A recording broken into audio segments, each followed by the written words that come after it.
everyone, my name is Stanley Chen. I'm the Vice President of Haixing. My job is to lead my sales team and to promote Haixing products to customers all over the world.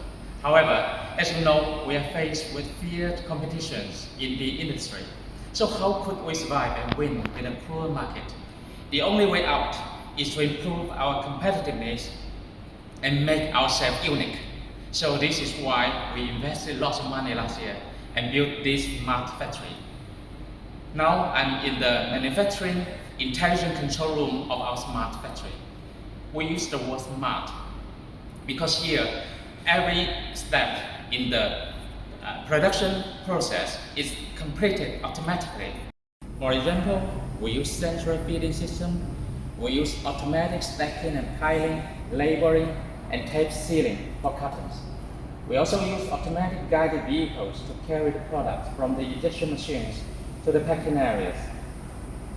In this case, we can shorten the injection cycles, reduce energy consumption, and save labor costs. As a result, our production costs could be lowered significantly.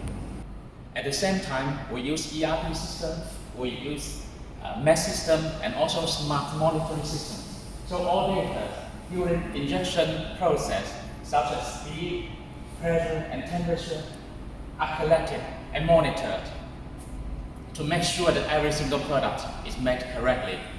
In this case, we can guarantee the consistency and traceability of quality. In one word, competitive price, on-time delivery, high quality, and considerate service. That's what Haixing could offer to you. We look forward to the pleasure of working with you. Thank you very much.